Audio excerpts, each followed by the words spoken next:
앞 시간에서 우리가 다양한 세포 내에 존재하는 소기관들에서 했는데 정말 또 굉장히 중요한 두 가지에 대해서 우리가 남겨놓았어요. 그게 바로 뭐냐면은 우리 지구라고 하는 그러한 행성에서 살고 있는 다양한 생물들이 태양으로부터 오는 에너지를 어떻게 화학적인 에너지로 전환시켜 주는가 라고 하는 측면, 엽록체죠.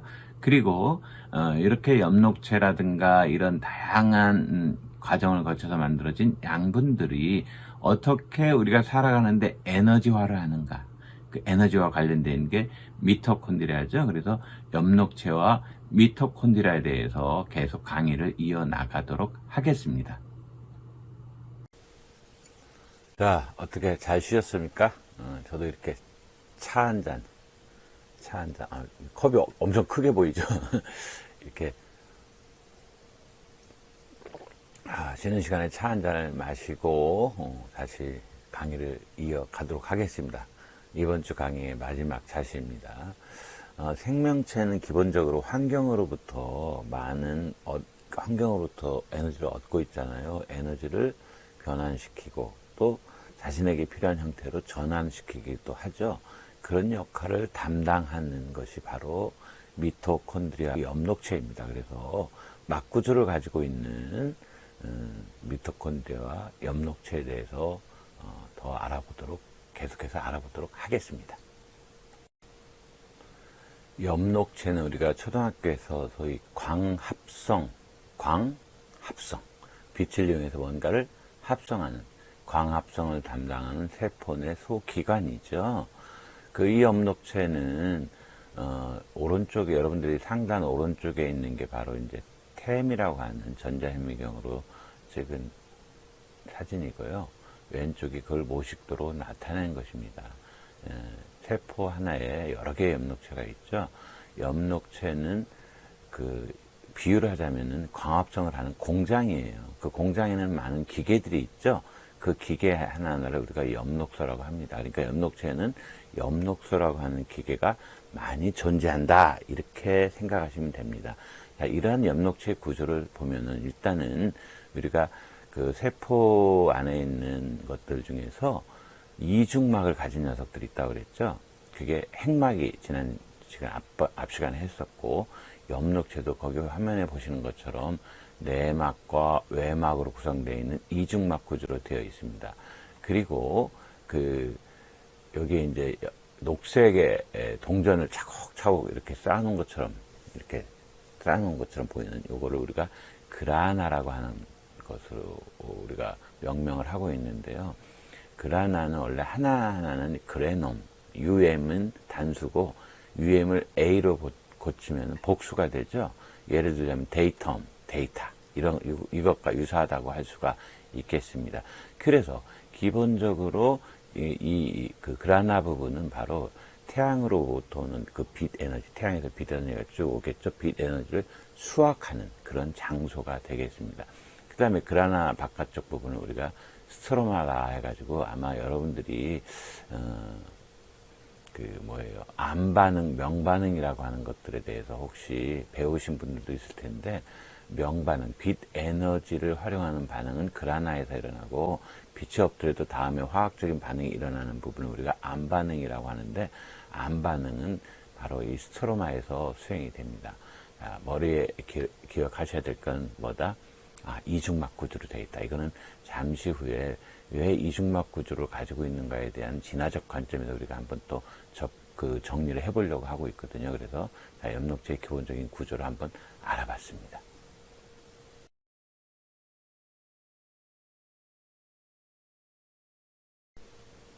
미토콘드리아와 엽록체의 생성, 그런 가설을 보면은, 즉 진화적 기원을 한번 살펴보면은 이 그림의 모식도에서 보는 바와 같이 어떤 초기 이런 진핵세포가 산소를 사용하는 비광합성 혹은 무광합성 원핵세포를 섭취를 해요. 이게 섭취를 하겠죠.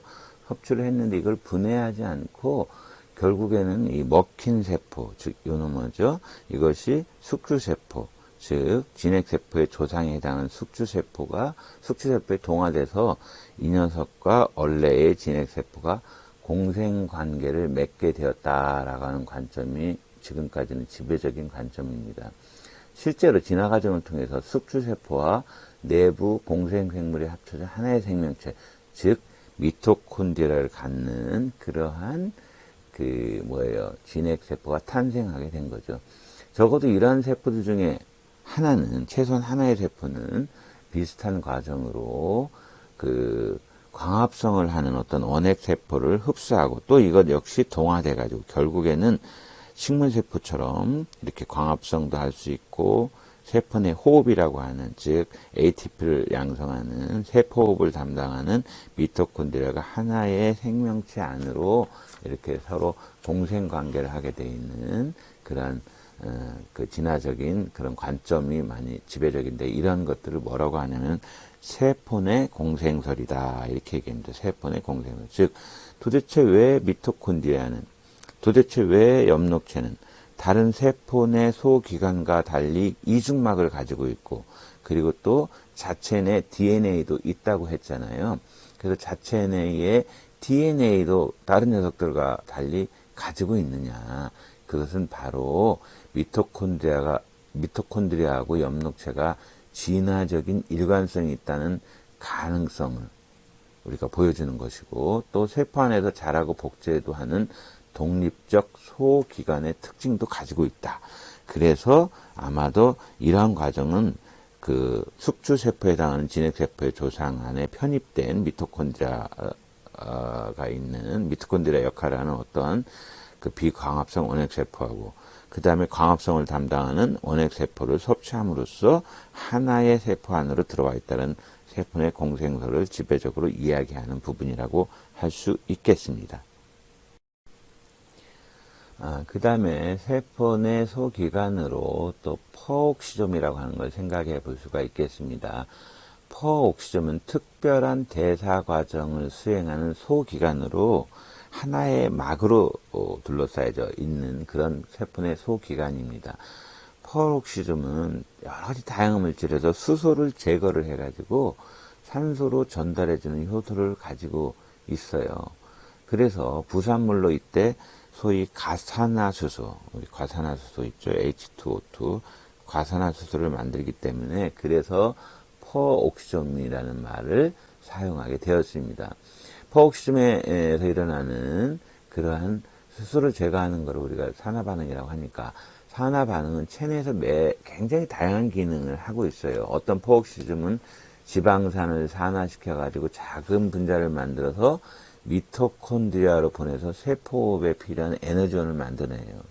또 간에 있는 퍼옥시즘은 알코올이라든가 다른 해로운 물질의 수소 부분을 산소로 전달하면서 독성을 제거하기도 하죠. 이때 퍼옥시즘에 의해 생성되는 과산화수 자체는 독성이 있겠죠. 그죠? 독성이 있지만 이 소기관에는 과산화수소를 바로 물로 바꿔주는 효소가 있는 거예요. 그러니까 이 안에는 이거를 물로 바꿔주는 이러한 효소가 있다라는 거죠. 그래서 이 소기관에서는 물로 바꿔주는 효소가 있고, 또 같은 장소에서 과산화수소를 만드는 효소와 제거하는 효소가 동시에 작용하는 이런 것들이 동시에 작용할 수 있다는 건 세포 내부의 칸막이, 즉 구획에 의한 기능 수행이 얼마나 중요한 것을 보여주는 훌륭한 예라고 할 수가 있겠습니다. 또 이제 식물의 씨앗에 있는 지방 저장 조직에서 발견되는 매우 특화된 퍼옥시점으로 그리옥시점이라고 하는 것도 있습니다. 그리옥시점이라고 하는 그러한 일종의 퍼옥시점 중에서 특화되어 있는 퍼옥시점.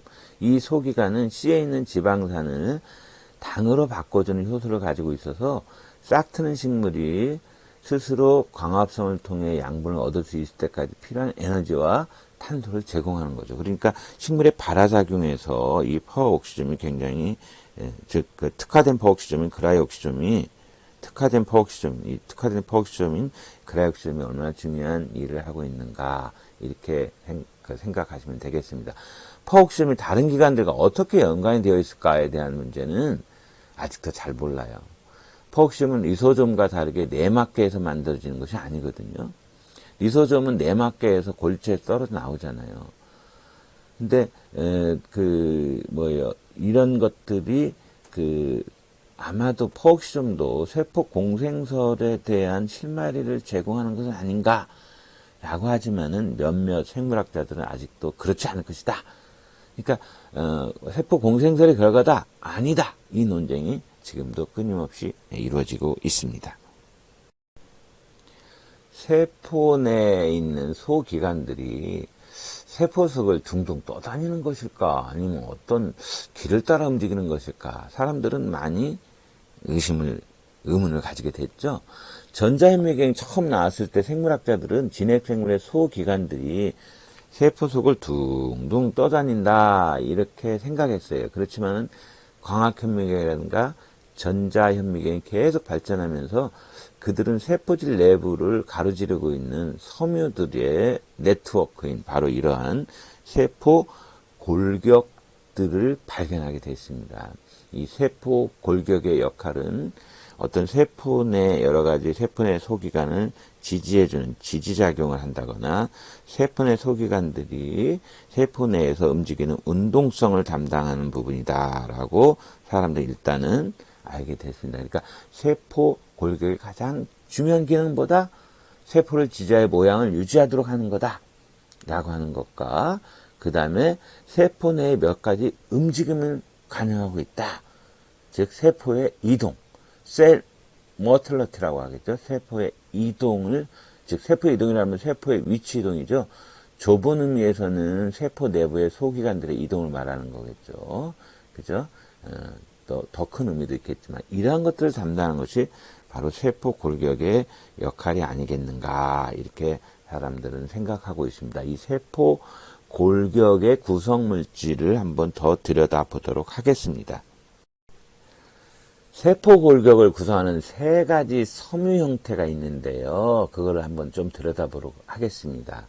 자, 세 가지 섬유 형태는 가장 얇은 미세 섬유라고 하는 그러한 것과 그 다음에 중간 섬유라고 하는 것과 그리고 미세 소관이라고 하는 세 가지로 나눌 수가 있겠습니다. 이게 이제 셈으로 찍은 주사 전자현미경으로 찍은 그러한 사진인데요. 이 셈 사진에서 볼 수 있는 것처럼 좀 굵은 거 이런 것들은 바로 뭐예요? 이게 미세 소관. 그다음 이거보다는 좀 얇은 거 이런 것들 있죠. 이거는 중간 섬유. 그다음에 더 얇은 이거는 액틴 소단이라든가 이런 걸로 되어 있는 벌써 7나노미터, 10나노미터, 25나노미터 다르죠. 가장 가느다란 걸 우리가 미세 섬유다 이렇게 얘기를 하고 있습니다. 미세 섬유의 그 주요 기능을 보면은 어떤 역할을 하냐면은 근육이 우리가 수축하는 거 있죠. 근육 수축 같은 것들을 여기 미세 섬유가 담당하고 있어요. 세포 모양의 변화도 여기서 담당하고 있어요. 그러니까 여러분들의 머릿속에는 근육 수축을 담당한다. 이게 굉장히 중요하죠. 그 다음에 세포 안에서의 그 세포질 이동. 이것도 세포질 유동이라고 그러죠. 세포질 유동도 담당하고 있다. 그 다음에 아메바와 같은 세포 이동도 담당하고 있다. 그 다음에 동물세포가 분열할 때의 분열구로서의 기능도 미세섬유가 담당하고 있다. 중간섬유 같은 경우는 케이블로 꼬인 것처럼 보이죠. 그죠? 이렇게 여기 보면 케이블로 꼬인 것처럼 보이잖아요. 그죠? 케이블로 꼬인 섬유성 단백질이면서 이 친구들이 주로 담당하는 거는 세포 모양을 유지하는 것도 담당을 해요. 즉 아까 이 미세섬유도 담당했지만은 여기도 세포 모양을 유지하고 또한 그 핵과 여러 세포 소기관을 고정시키고 있다. 자, 고정이 굉장히 중요하죠. 고정이 안 되면 막 둥둥 떠다닐 테니까 그래서 이런 역할을 담당하고 있다. 마지막으로 미세 소관 같은 경우는 속이 비어 있는 관으로 되어 있어요. 이제 여기서 보면은 이런 식으로 막 돼 있잖아요. 이 안이 비어 있는 속이 빈 관의 모양을 띠고 있는데요. 사실은 이 미세 소관을 구성하는 단백질은 여기는 잘 나타나지는 않지만 알파와 베타 튜뷸린이라고 하는 그런 구조 단백질이 여기서 그 단백질 소 단위체로 되어 있고요. 이것 역시 세포의 모양을 유지하겠죠. 당연히 뭐 이 미세 소관뿐만 아니라 중간섬유나 미세섬유도 세포의 모양을 유지하겠죠. 그런데 제일 중요한 거는 세포 자체가 편모나 선모 운동과 같은 세포의 이동, 세포 이동을 여기서 담당한다라는 거하고, 그 다음에 세포 분열 시에 염색체를 여러분들이 양극으로 끌고 가잖아요. 염색체 이동하고도 굉장히 관계가 있다, 이렇게 생각하면 되겠습니다. 미세소관이 이렇게 중요한 역할을 하고 있습니다.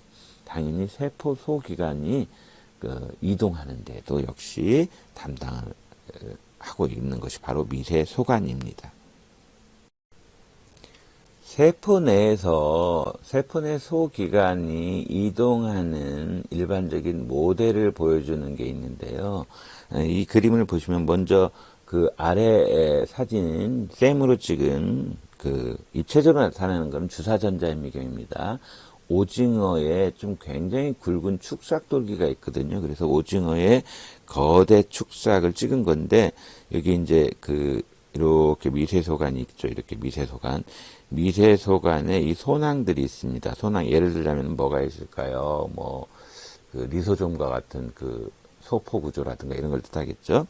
이 녀석들이 이동을 해야 되잖아요. 그 이동하는 장면을 찍은 거고, 이거를 설명한 것이 바로 위에 있는 이 내용이 되겠습니다. 예를 들자면은 세포 소기관에 수용체에 붙는 운동 단백질이라고 하는 게 있어요. 세포 골격 미세소관에 이제 이 운동 단백질이라고 하는 그러한 운동 단백질은 소기관이 미세소관 또는 미세섬유로 될 수 있겠죠. 미세소관이나 미세섬유를 따라서 이렇게 걷는다라는 말을 이동하는 거죠. 이럴 때에 ATP 에너지를 쓰면서 이 운동 단백질에 의해서 한 칸씩 이렇게 움직이는 거예요. 그러면 이 운동 단백질하고 소낭이 있으면, 이동이 되는 대상인 이 소낭이 있으면은 이 소낭이 서로 인식을 해야 되겠죠? 그래서 운동 단백질을 알아채리는 수용체가 이 소낭에 있고, 이것이 그럼 결합을 하겠죠? 그러면서 마치 세포 골격을 걸어가듯이 한 칸 에너지를 쓰면서 착착착착 이동하는 거예요. 그러니까 여기서 보면은, 여기서 이렇게 이동해 가는, 이쪽 방향으로 만약에 지금 이쪽 방향에 이동한다 그러면은 에너지를 쓰면서 한 칸씩 이렇게 걸을 수 있게 해주는 게 바로 이 운동 단백질이다라고 생각하시면 됩니다. 결국에는 세포 내 소기관이 이동하려면은 뭐예요? 이런 미세소관에 달라붙어야 되기 때문에 미세소관이 세포의 이동에 굉장히 중요한 역할을 한다. 미세섬유도 마찬가지고, 그런 것들을 이렇게 모식대로 보여준 거 여러분들 이해하실 수 있겠죠? 동물세포에서 미세소관은 미세소관 합성기관으로 간주되는 녀석이 있어요. 그게 누구냐면은 바로 미세소관 합성기관으로 간주되는 핵 근처에 위치한 바로 요 중심체로부터 미세소관이 뻗어나오거든요. 그러니까 중심체로부터 뻗어나오기 때문에 우리가 또 중심체를 들여다봐야 되겠죠. 그죠? 이 미세소관이 세포 골격의 압축에 지지대로서의 기능을 가지고 있는데, 우리가 이제 동물세포에 한정해서 한다면은 동물세포의 중심체는 한 쌍의 중심육이, 이게 횡과 가로와 세로로 이렇게 보여준 건데, 한 쌍의 중심립이 있어요. 중심체에는 이런 중심립이 있는데, 이 중심립을 각각 이렇게 들여다보면은 콩콩콩 3개씩 되지. 3개씩 하나, 둘, 셋, 넷, 다섯, 여섯, 일곱, 여덟, 9개. 그죠? 3개의 미세소관이 한 단위가 돼가지고 몇 세트가? 9세트가 둥글게 배열되어 있는 구조를 볼 수가 있습니다. 이렇게 둥글게. 요걸 자른 거고, 요겁니다. 그래서 종단면과 이제 횡단면을 보여준 그림인데, 동물세포에서는 중심립이 있는 중심체가 미세소관의 조직화를 도와주고 있지만은, 많은 진핵세포에서는 중심립을 가지고 있는 중심체가 없는 녀석들이 없는지, 아직 발견하지 못했는지, 그러니까 모든 진핵생물은 중심체가 있다라고 정의를 하면 안 되죠. 아직까지는 발견되지 못했고, 발견된 거는 동물세포. 여기서 이제 동물세포를 동물세포의 중심체를 얘기하는 겁니다. 동물세포. 그래서 아직은 많은 다른 진핵세포들은 중심립을 가지고 있는 중심체가 없고 다른 수단에 의해서 미세소관을 조직하고, 이 그림 자체는 뭐예요? 이거는 동물세포의 예를 든 겁니다. 동물세포. 자, 이런 미세소관을 기반으로 한 녀석이 바로 누구냐면은 선모라든가 편모예요. 그래서 선모와 편모에 대해서 한번 알아보도록 하겠습니다. 진핵세포에서 미세소관의 그 특이한 배열은 결국은 운동부속지, 운동을 담당하는 부속지겠죠. 편모라든가 선모의 운동과 관련이 많습니다. 우리가 이 앞전에 세균의 모습을 보면서 편모를 달린 바실러스균을 한번 본 적이 있잖아요. 이 편모와 진핵세포의 편모는 완전히 다른 구조예요, 사실은. 그리고 운동하는 것도 진핵세포는 주로 그 파동 운동을 한다고 한다면은 세균의 편모는 헬리콥터처럼 회전 운동하고, 그래서 사실 그 기원이 다릅니다. 지금 얘기하는 선모와 편모는 진핵세포의 경우입니다. 예를 들자면 동물의 정자라든가, 그 다음에 몇몇 종류의 식물에서 발견되는 편모라든가 이런 걸 얘기하죠. 기본적으로 이 선모와 편모를 이용해서 물속에서 이동하기도 하고 그러죠. 우리 인간들 같은 경우는 어디서 많이 보여요? 그렇죠. 우리 기관지, 우리 기관 안에 선모가 있죠. 우리 가래 같은 것이 뱉어지잖아요. 그러니까 기관 안쪽에 있는 선모는 찌꺼기를 함유하고 있는 점액을 폐의 바깥부분으로 내보내요. 그럼으로써 우리 몸 안에 이런 나쁜 것들이 축적이 되는 걸 방지하죠. 그 다음에 우리 여성들 같은 경우에는 난소에서 배란에 의해 가지고 난자가 만들어지면은 수란간에 있는 선모에 의해서 난자가 자궁까지 이동하게 돼요. 자, 그런 역할을 담당하는 운동성 선모들을 우리가 볼 수가 있습니다. 운동성 선모는 대부분 세포 표면에 많은 수가, 여기도 보면은 표면에 이렇게 붙어 있겠죠. 많은 수가 존재하고, 편모는 대부분 이제 세포당 한 개 내지는 아주 몇 개 정도 적은 수로 존재하고, 편모와 선모가 움직이는 양상도 사실은 많이 달라요. 똑같지는 않아요. 그러니까 편모의 움직임은 보통 파동성을 보여주면서 뱀과 같이 움직인다 이렇게 생각하면 돼요. 선모는 노젓기 방식이다. 젓기 운동으로 그 선모의 움직임이 일어난다 이렇게 생각하면 됩니다. 그래서 파동 운동으로 한다, 노젓기를 운동으로 한다 이렇게 우리가 한번 그 비유를 해보면 되고요. 그런데 그 구조는 아주 유사해요. 왼쪽에 이제 선모의 종단면을 나타낸 그러한 그림이고요. 오른쪽에는 이런 것들을 모식도로. 자, 여기는 이제 입체 구조가 아니니까 템으로 찍었다는 거 알 수가 있겠죠. 금방 이제 알 수 있죠, 그죠?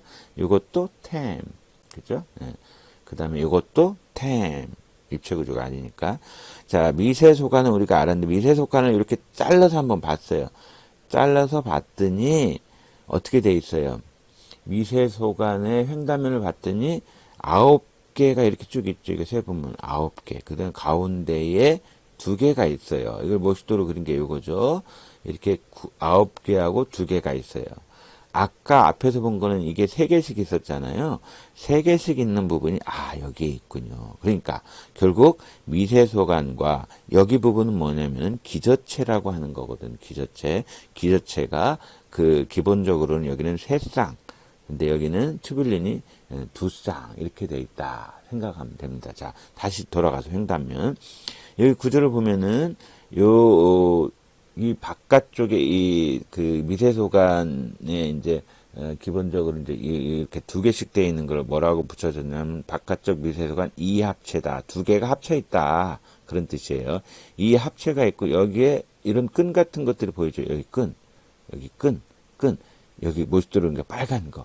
이게 바로 아까 앞에서 얘기한 운동 단백질. 그래서 우리가 DNA라고 하거든요. DNA라고는 운동 단백질이 보이고요. 그 다음에 중심에도 미세소관이 보이죠. 그래서 이거를 중심 미세소관. 바깥쪽에 있는 건 바깥쪽 미세소관. 그 다음에 이것들이 이 중심 미세소관을 향해서 이렇게 서로 마치 축처럼 연결이 되어 있죠. 이걸 방사축이라고 이렇게 얘기합니다. 결국은 이 방사축이 이렇게 돌아가고 있으면은 이 방사 축이라고 하는 것들과 그 다음에 여기에 보면 또 이런 끈 같은 것들 옆으로 이렇게 돼 있는 들 있죠. 그러니까 바깥쪽 이합체들끼리 연결한 교차결합 단백질입니다. 이합체들끼리 이렇게 연결해주는 단백질이다 이거예요. 운동을 담당하는 건 빨간 선이고, 그래서 여러분들의 머릿속에 바깥쪽에 9쌍 가운데 2개가 있다 그래서 선모의 횡단면은 9+2 구조를 띠고 있구나. 그 다음에 이 미세소관 아래쪽에 보면 소위 기저체라고 하는 게 있죠. 기저체를 보니까 어떻게 돼서 횡단면을 자른 거 3개씩 돼 있어요. 얘네들은 뭐예요? 가운데가 없죠. 그래서 이거는 이제 통상 9+0 구조다 이런 표현을 쓰고 있습니다. 그래서 기저체는 선모 혹은 편모의 바깥쪽 9개 이합체가 미세소관에 있는 이것이 이쪽으로 확장돼 있는 기저체를 확장돼 가면서 기저 부분에서 각 이합체가 다른 하나의 미세소관을 또 하나 만난다는 뜻이에요. 그래서 트리플릿이 된 거예요. 삼합체가 된 거예요. 삼합체. 그죠? 각 삼합체는 비튜뷸린성 구조인 여기 이 단백질 파란색 요거죠. 요 단백질에 의해 옆에 요거군요. 미안합니다. 요 단백질에서 이제 서로 이렇게 붙어 있는 구조를 보이고 있고요. 그래서 이 9+0 구조는 그 미세소관의 9+0니까 여기가 2개가 없다라는 거죠. 미세소관의 이쪽 끝과 기저체 위, 요 부분에서 2개는 없어지더라. 끝이 나더라. 이렇게 정리하면 되겠습니다. 자, 이해가 되셨나요? 여기는 9+2 구조, 기저체는 9+0 구조. 자, 다음으로 넘어가도록 하겠습니다. 지금까지는 세포 한 개를 중심으로 얘기했지만 사실은 세포 활동이 세포 한 개로만 끝나는 게 어디 있겠습니까? 결국에는 세포 활동이라고 하는 것은 세포 간의 연결과 세포 외의 구성물질을 통해 조절이 되잖아요. 결국은 그렇다면 세포와 세포들이 서로 신호를 주고받고 연결되어 있는 물리적인 접촉도 하고 교신도 하고 상호작용도 해야 되잖아요. 그래서 세포들끼리 붙어있는, 접해있는 부분, 세포 간 연접 부분은 어떻게 돼 있을까라고 하는 것도 우리가 들여다볼 필요가 있습니다. 그래서 먼저 식물의 세포 간 연접을 보면은, 자, 위에 그림에서 볼 수 있듯이 인접한 두 세포는 식물의 가장 특징이 뭐예요? 세포벽이라고 그랬죠. 동물과는 달리 세포벽이 있다고 그랬고, 여기 보면 다 튼튼하게 이렇게 칸막이가 돼 있는데 중간중간에 이렇게 뻥뻥 뚫려 있는 부분들이 있네요. 그죠? 이 부분을 확대해 보면은 세포벽을 이루고 있는 층이 있다면은 이게 세포질이고 또 이쪽 세포의 세포질이겠죠? 이 사이에 공간이 있습니다. 요거거든요. 밑에서 보면 요 구멍, 동그랗게 그린 거, 여기 이런 공간. 이 공간을 뭐라고 하냐면은 원형질 연락사다. 이렇게 얘기를 합니다. 원형질 연락사. 결국은 식물에서 죽은 세포벽은 세포들을 서로 분리시켜 놓은 것처럼 보이지만 사실은 뭐처럼 이런 걸로 다 분리되어 있는 것이 아니라 연결이 되어 있더라. 즉 원형질 연락사라고 불리는 막에 배열된 채널인 거예요. 채널. 이 채널을 통해서 구멍이 나 있는 거예요. 세포질은 원형질 연락사를 통해 이 내용물이 이동하기도 하고 인접한 세포의 화학적 환경과 접하게 되는 거죠. 이 동네 환경과 이 동네 환경이 서로 접하게 되는 거죠. 이런 연결을 통해서 한 식물의 대부분의 지역이 하나의 살아있는 공유 환경 속으로 통합이 되는 거예요. 그렇지 않으면 세포 하나하나가 독립적으로 살게요. 그러지 않죠. 그러니까 이런 그 통로들이 존재한다 라고 하는 것을 여러분들이 이해하시면 되겠습니다. 마찬가지 논리로 동물에서도 이런 것들이 있어야 되겠죠. 그죠? 동물에서 세포들과 세포와 세포 사이에는 3가지 정도의 그 연접이 존재하는데요. 제일 간단한 게 이 연락 연접. 이거는 식물 세포에서 볼 수 있는 원형질 연락사하고도 비슷해요. 이건 다른 말로 연락 연접은 간극 연접이다라는 말을 쓰고 있습니다. 간극 연접. 영어로는 갭이거든요. 갭 정션. 우리 정션이라는 말이 이제 연접 붙어 있다. 혹은 이제 교신을 하니까 교신연접 이렇게도 얘기를 합니다. 인접한 세포 간의 세포질 통로를 제공해 주는 거죠. 그 연락 연접은 특정 단백질로 구성되어 있으면서 이 구멍을 통해서 이온이라든가 당, 아미노산 또는 다른 작은 분자들이 통과하고 있습니다. 자, 그래서 실제로 심장 근육이나 동물 배아에서 많은 세포들 간의 요 연락 연접에서의 교신 과정이 필요한 거죠. 그 다음에 두 번째로 부착 연접. 이거는 이제 다른 말로는 그 데스모좀이다라는 말을 써요.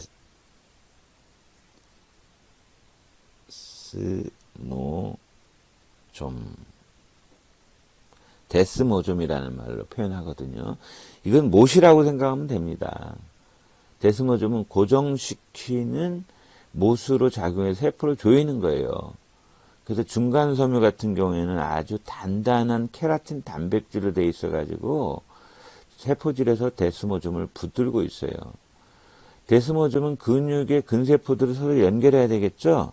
아주 그냥 콱 고정해야 되겠죠? 그래서 만약 우리가 근육 파열이 어떤 근육 파열 중에 어떤 근육 파열은 데스모즘이 찢어진 것을 말하기도 해요. 마지막으로 밀착 연접, 밀착. 아주 영어로는 타이트하다. 그래서 타이트 정션이라는 말을 쓰거든요. 아주 밀착되어 있다. 이웃하는 세포들의 막이 서로 밀착해서 단단하게 붙어 있으면서 그렇게 되다 보니까 특정 단백질들도 함께 붙어 있게 되겠죠. 그죠? 여기서 특정 단백질이 이제 붙어 있게 되면서 여기 보면 이런 녀석들이 이제 특정 단백질을 뜻하는 건데요. 세포 주변을 연속적으로 밀봉해서 밀착 연접을 시키겠죠. 그래서 세포의 영역이 표피세포를 가로질러서 새나가는 거, 빠져나가는 거, 이거를 조금 방지해주는 역할을 하고 있습니다. 피부세포 사이에 밀착 연접이 중요하겠죠. 이게 제대로 안 되면은 우리 피부가 방수가 안 되겠죠. 그죠? 비 맞으면 막 쏙쏙 들어갈 거예요. 근데 우리 잘 안 들어가잖아요. 물론 이제 우리의 기름기도 뭐 그걸 역할을 하지만은. 자, 이렇게 동물세포는 크게 밀착연접, 부착연접, 그 다음에 간극연접 혹은 연락연접. 뭐 번역하는 게 다 다르니까 영어로 하면 타이트 정션. 정션의 스페링을 모르겠다고요? 정션. 타이트, J-U-N, C-T-I-O-N. J입니다. J. 타이트 정션, 데스모점, 갭 정션 이런 걸로 구성이 되어 있는 걸 알 수가 있습니다. 지금까지 얘기했던 거를 한 표로 정리해 봤습니다. 자, 정리가 다 되죠? 그죠? 세포 소기관의 기능, 일반적 기능 중에서 생성을 담당하는 거 뭐가 있어요? 핵, 오른쪽에 DNA 합성, RNA 합성, 리보솜 단위의 집합, 그다음 인에서 이루어지죠. 핵 안에 인, 리보솜, 단백질 합성, 조면서 표체, 단백질 분비, 단백질, 분비 단백질, 가수내에서 합성, 수성소포의 형성, 활면소포체, 지방합성, 뭐 간세포에서 탄수화물 쭉 읽어보시면 되겠죠. 골지체, 고분자의 변형, 이식인 저장, 수송, 그 다음에 리소좀하고 연결이 되어 있죠. 그 다음에 생성이 있어서는 분해돼야 되겠죠. 리소점, 포록시점, 에코가 그 기능을 담당하죠. 에너지 전환을 담당하는 거 뭐가 있어요? 엽록체와 미토콘드리아. 그 다음에 일반적 기능, 지지, 이동, 세포 사이 연락. 그래서 세포 몇 애들 있었죠. 그죠? 그 다음에 우리 세포 연접이라고 하는 것도 우리가 마지막으로 다뤘습니다. 한 표로 정리가 잘 되고 있나요? 네. 사실 생명체의 기본 단위인 세포는 세포 내 소기관을 이렇게 모아놓은 집합 이상의 의미를 지녀요.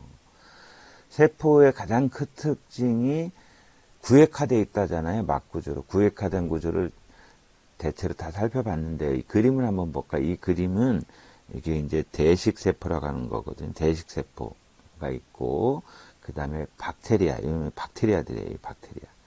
박테리아를 인식하고, 걔네들을 붙들고, 파괴시키고, 이렇게 할 수 있는 건 세포 내 모든 부분들이 협력한 결과입니다. 세포 골격, 리소좀, 세포막 자체가 식세포 과정에서 기능을 수행하는 구조물에 속하죠. 자, 이거는 이제 주사 전자해면을 찍어서 원래 이렇게 색깔이 안 보인다고 그랬죠? 뭐 한 거예요? 컬러링을 한 거예요. 채색을 시킨 겁니다. 설마 이렇게 보인다고 생각하는 사람 없죠? 자, 식세포 안으로 세균을 섭취해요. 이렇게 섭취해가지고 파괴를 시키는 거거든요. 감염으로부터 몸을 보호하는 거예요. 대식세포는 세포 표면을 따라 기어가며 가느다란 유족을 사용해서 세균, 세균 세포에, 이게 다 유족이에요. 접근을 해요. 미세섬유는 세포 골격의 다른 요소와 함께 상호작용해요. 대식세포가 세균을 삼키면은 리소솜에 의해서 파괴가 되겠죠? 리소솜은 또 어디서 만들어진 거예요? 내막계로부터 만들어진 거죠? 뭐에 의해서? DNA에 있는 정보에 의해서. 그러니까 다 연결이 되어 있는 거예요. 자, 서로 협력해서 살아가고 있어요. 우리들도 미래사회에서는 협력적인 문제 해결을 해야 되겠죠. 뭐 하나만 제대로 작동된다고 해서 풀어지는 것은 아닙니다. 자, 세포들도 이렇게 협력적으로 살아갈지언정 우리 인간들은, 우리 학생들은 미래사회에서 더 협력적으로 살아가야 되는 것이 생물학의 가장 기본 이치가 되겠죠. 자, 수고하셨습니다.